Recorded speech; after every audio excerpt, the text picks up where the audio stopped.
बात करते हैं एक ऐसे केस की जिसने आज से करीब 18 साल पहले देश और दुनिया को हिलाकर रख दिया था। यह था 2006 का नोएडा का कुख्यात निठारी कांड। यह एक ऐसा मामला था जिसे सुनकर आज भी लोगों की रूह कांप जाती। लेकिन आप हैरान हो जाएंगे ये जानकर कि ऐसे भयानक केस के दोनों आरोपी मुनिंदर सिंह पंढेर और सुरेंद्र कोली को आज इलाहाबाद हाईकोर्ट ने रिहा कर दिया। निठारी कांड के दोनों आरोपी रिहा हो गए। क्या आप यह सोच सकते थे?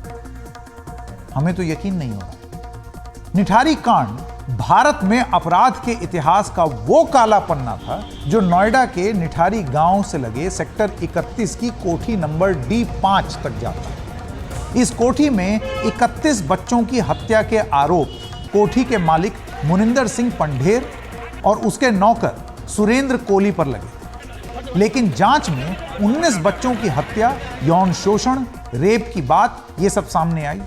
इनमें 10 लड़कियां शामिल थीं।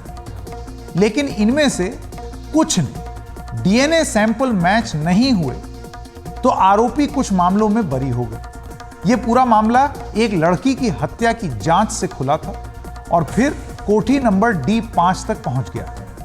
यह लड़की सफाई के लिए कोठी के अंदर गई तो फिर कभी बाहर नहीं लौटी। बाद में पुलिस की जांच जब आगे बढ़ी तो इस कोठी के अंदर कई बच्चों की हत्या के सबूत मिले और कोठी के पीछे के नाले में जब सफाई की गई तो वहां 19 नरकंकाल मिले, 19 स्केलेटन्स।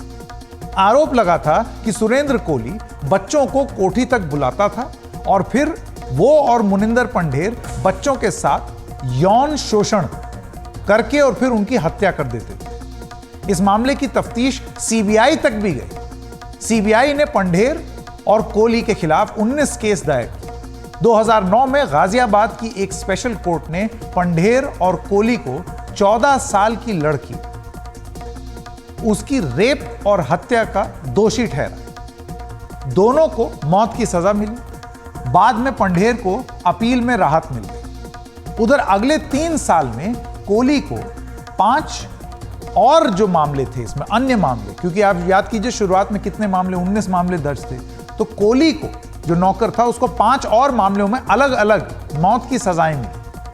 फैसले के खिलाफ अपील हुई तो सुप्रीम कोर्ट ने 2011 में मौत की सजा को सही ठहराया। यह मामला राष्ट्रपति तक भी पहुंचा लेकिन वहां भी दया याचिका खारिज हो गई। कोली को तो 12 सितंबर 2014 को फांसी की सजा दी जानी थी लेकिन सुप्रीम कोर्ट के तत्कालीन चीफ जस्टिस दत्तू ने 8 सितंबर की रात 1:30 बजे सुनाए फैसले में फांसी कम से कम 1 हफ्ता टाल दी। अगले महीने सुप्रीम कोर्ट ने मौत की सजा को कायम रखा लेकिन 2015 में इलाहाबाद हाईकोर्ट ने मौत की सजा को उम्र कैद में बदल दिया और इसके लिए दया याचिका में हुई देरी उसको वजह बताया। 2019 में भी एक केस में कोली को 10वीं बार मौत की सजा सुनाई गई। ये सिर्फ नौकर की बात हो रही है। कोली को कुल मिलाकर 13 मामलों में सजा हुई लेकिन इलाहाबाद हाईकोर्ट ने 12 मामलों में उसे बरी कर दिया। हाईकोर्ट ने अपने फैसले में यह कहा कि जांच को बर्बाद कर दिया गया है। सबूत जुटाने के बुनियादी नियमों की भी खुलेआम अवहेलना हुई। ऐसा लगता है कि अभियोजन पक्ष घर के एक गरीब नौकर को फंसाने और उसे शैतान बनाने का आसान रास्ता चुना।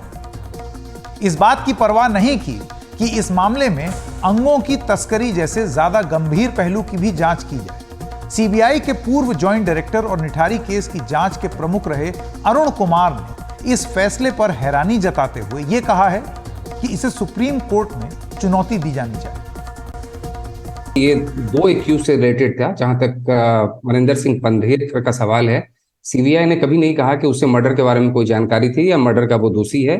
सीबीआई ने उसका चार्जशीट जो है वो किया था सीटा के अंदर में और 201 आईपीसी के अंतर्गत जो कि एविडेंस को डिस्ट्रॉय करने से रिलेटेड है।